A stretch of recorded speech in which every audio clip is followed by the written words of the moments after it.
सास का मायका प्रेम। रिद्धि की सास को हर वक्त अपने मायके का गाना गाने की आदत थी। अरे बस करना माँ, मामा का ये किस्सा तो 50 बार पहले भी सुना चुकी है। अरे हाँ, तो क्यों ना बताऊं। तेरे चाचा तो उस वक्त हाथ झाड़ कर खड़े हो गए थे। तब मामा ही था तेरा जो आगे आया और मदद की। देखो अब ठीक है ना, जो हो गया सो हो गया। क्यों एक बात को हमेशा गाती रहती हो। अब तो बहू घर आ गई है, उसे तो सबको मान कर चलना है ना, कि सिर्फ सास का मायका ही समझेगी वो। तभी वहाँ रिद्धि आ जाती है। माँ, आज मैं घर जा सकती हूँ?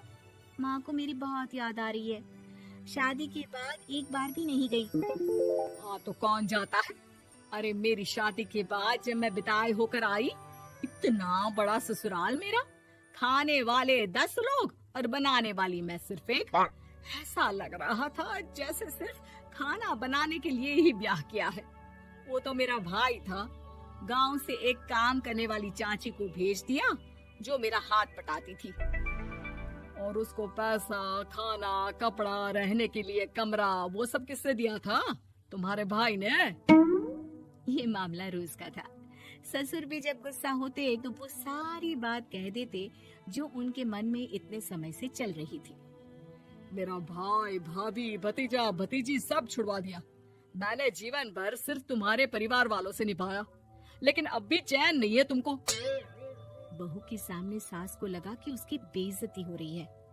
अब सुन बहू, अपने कमरे में जा, कहीं नहीं जाना मायके वायके। घर का काम कौन करेगा? पड़ोसन। बहू समझ जाती है मामला गर्म चल रहा है। कमरे में जाने में ही भलाई है। कमरे में क्या है? तुम्हारी माँ हर वक्त चिक चिक चिक करती रहती है। कल ताई मिली थी तुम्हारी मुझे, लेकिन मजाल है सासू माँ की उन्होंने एक बुराई की हो, लेकिन सासू माँ हाँ, जब देखो तब ससुराल के लोगों की बुराई करती रहती है। बेचारे पापा जी कितना मिस करते हैं अपने घर वालों को। मेरा तो बड़ा मन करता है कि ताऊ जी, चाचा जी और सब मिलकर रहे, ना साथ रहे लेकिन आना जाना तो ठीक से रखे।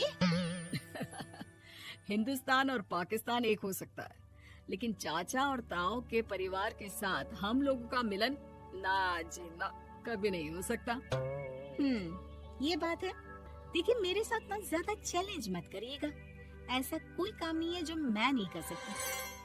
ससुर जी जो कि बहू की बात सुन रहे थे सामने आ जाते हैं। अरे बेटा, तू ये कर सकती है तो प्लीज मेरा परिवार किसी तरह मुझसे मिलवा दे। सारी जवानी तो मैंने किसी तरह काट ली, लेकिन जीवन के इस पड़ाव पर बहुत याद आती है मेरे परिवार की। हाँ हाँ पिताजी, आप चिंता मत करिए, बस मेरा साथ देते रहिए आप दोनों। फिर देखिए कैसे माँ जी भी ठीक हो जाएंगी और पूरा परिवार भी एक हो जाएगा।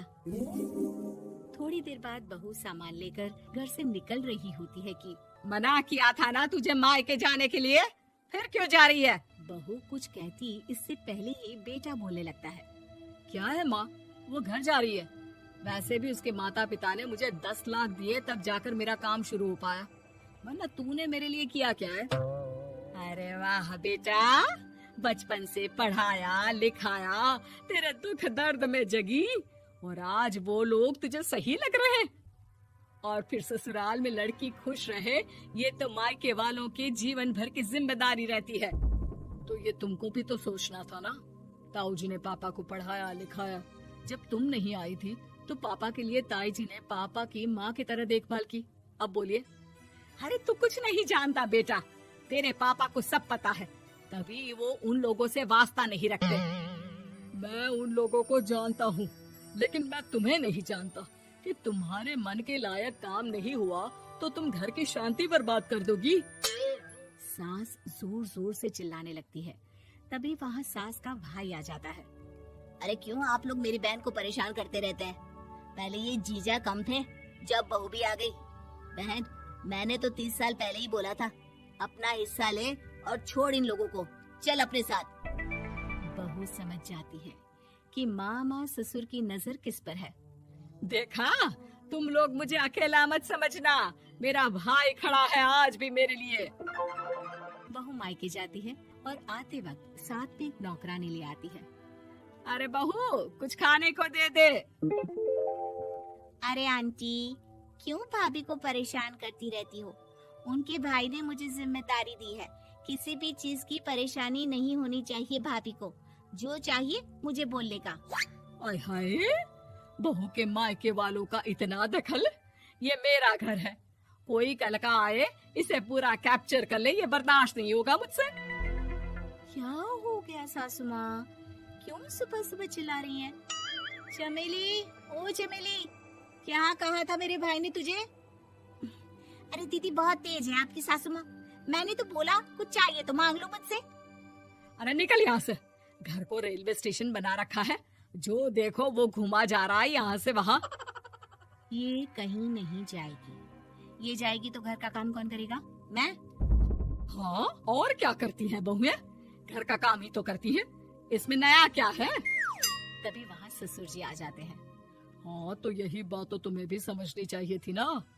आज बहू के मायके से नौकर आ गया तो तुम्हें बुरा लग रहा है? अरे तो उस वक्त गर्मा गर्म खाना तो सबने खाया ना। ऐसा तो नहीं है कि मेरे मायके का नौकर था तो सिर्फ मेरे लिए बनाता था। अरे निकालो इसे, फिलहाल बाद में बात करती हूँ। सास का गुस्सा जोर से नौकरानी पर फूटता है। तभी वहाँ बेटा सामान के साथ आकर खड़ा हो जाता है। चलो रिद्धि, तुम ठीक बोलती हो। मेरी माँ को तो हम लोगों की कोई फिक्र है ही नहीं, ये तो सारा दिन सिर्फ अपने बारे में सोचती है। और देखिए, मैं अब से कह रही हूँ कि अब से इस घर की तरफ आपको देखना भी नहीं है। नहीं आना आज के बाद इन लोगों से मिलने। हाँ हाँ, बस कभी कभी दिन में 2 बार मिलने आ जाओ। नहीं, बिल्कुल नहीं। ससुर झूठा नाटक करते हुए। मेरी बीवी ने मुझे मेरे ही परिवार से दूर कर दिया, आज बहू मेरा इकलौता बेटा दूर कर रही है। हाय, कैसे जीऊंगा मैं? वाह, वो भाई जो आपको बेटे की तरह मानता था, उन्हें छोड़ने में तो दुख नहीं हुआ। आज खुद का बेटा छोड़कर जा रहा है तो कैसे जीऊंगा? बढ़िया है। अब सास समझ चुकी थी कि उससे गलती क्या हुई है।